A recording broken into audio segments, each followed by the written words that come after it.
ISKCON ইস্যুতে উত্তাল সারা দেশ। ইস্যুটি এখন টক অফ দ্য কান্ট্রিতে পরিণত হয়েছে।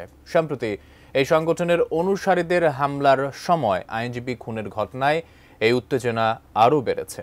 ইসকনকে সন্ত্রাসী সংগঠন আখ্যা দিয়ে একটি নিষিদ্ধের দাবি তুলেছেন দেশের আপামর জনগণ। বিভিন্ন ছাত্র সংগঠন থেকে শুরু করে রাজনৈতিক দলগুলো ইসকন নিষিদ্ধের দাবি তুলেছেন। এ নিয়ে কি ভাবছে সরকার? এই ইস্যুতে ডক্টর ইউনূস সরকারের অবস্থান নিয়ে হাইকোর্টকে কি জানালো রাষ্ট্রপক্ষ, জানাচ্ছেন সহকর্মী এস.আই. রাজ। এই ইসকন এই যে সংস্থাটা আছে এটা অলরেডি 10টা রাষ্ট্রে নিষিদ্ধ এবং বাংলাদেশও তারা তাদের সন্ত্রাসী কার্যক্রম চালিয়ে যাচ্ছে এবং সেটা এখন অলরেডি আপনাদের সামনে প্রমাণিত। তারা কোর্টের কোনো আদেশ মানে না। তো ইন্ডিয়ান পররাষ্ট্র মন্ত্রণালয় যখন বিবৃতি দিল যে চিন্ময় দাসকে মুক্তি দেওয়া হোক, তখন তারা অ্যাগ্রেসিভ হয়ে গিয়ে আমাদের এই আইনজীবীকে হত্যা করে। অর্থাৎ ইসকনরা এখন ইন্ডিয়ার যে প্রোপাগান্ডা আসে সবগুলো বাস্তবায়নে কাজ করতেছে।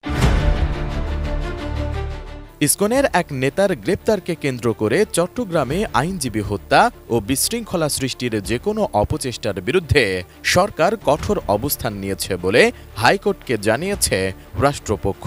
রাষ্ট্রপক্ষ আরও জানিয়েছে বিষয়টি সরকার সর্বোচ্চ গুরুত্ব দিয়ে দেখছে।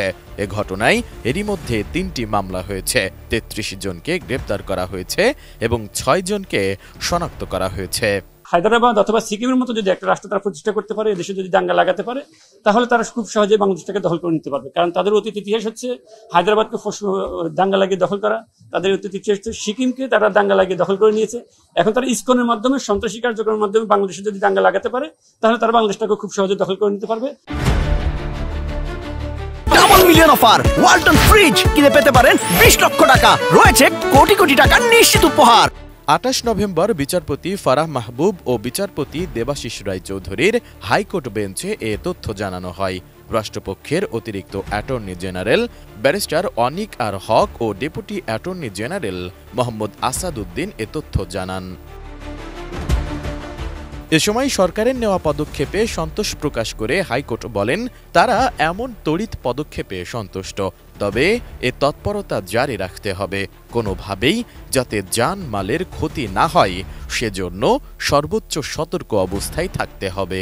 আদেশটা ছিল যে ইসকন নিষিদ্ধ এবং আইন শৃঙ্খলা পরিস্থিতি নিয়ন্ত্রণ করার ব্যাপার, এটা উনি যেহেতু নিয়ন্ত্রণে আছে, এটা উনি রাষ্ট্রযন্ত্রের উপরে ছেড়ে দিয়েছে।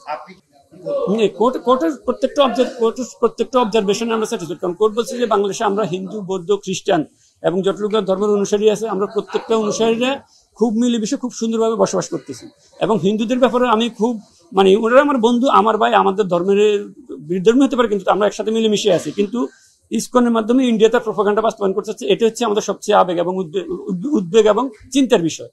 কারণ ইসকন ছাড়াও তো তাদের গুরুকুল আছে, তারা সেখানে শিক্ষা নেবে, মন্দির আছে তারা সেখানে প্রার্থনা দেবে। ইসকনের এখানে তাদের কোর্ট অবমাননা থেকে শুরু করে আইনজীবী হত্যার মাধ্যমে তারা অলরেডি আমরা গত 5-7 বছর থেকে তাদের নিয়ে খুব সন্দেহ প্রকাশ করছিলাম যে তারা একটা কিছু করতে পারে। এখন তারা রাষ্ট্রযন্ত্রকে অস্থির করার জন্য তারা তাদের এজেন্ডাগুলো অলরেডি বাস্তবায়ন করে যাচ্ছে।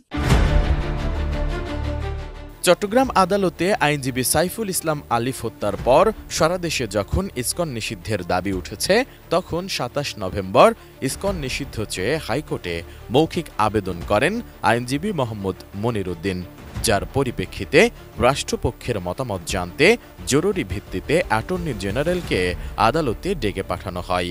পরে ইসকন সম্পর্কে পূর্ণাঙ্গ রিপোর্ট দাখিল করতে বলেন হাইকোর্ট। এর আগে 26 নভেম্বর বিকেল 3:45টার দিকে ইসকনের অনুসারীরা চট্টগ্রাম আদালত এলাকায় বিভিন্ন প্রতিষ্ঠানে হামলা শুরু করলে আইনজীবী সাইফুল ইসলাম আলিফ তাদের বাধা দেন। তারপর তাকে তুলে নিয়ে গিয়ে আদালতের প্রধান ফটকের বিপরীতে রঙ্গম টাওয়ারের সামনে কুপিয়ে আহত করা হয়। গুরুতর আহত অবস্থায় সাইফুলকে উদ্ধার করে চমেক হাসপাতালে নেওয়া হলে কর্তব্যরত চিকিৎসক তাকে মৃত ঘোষণা করেন।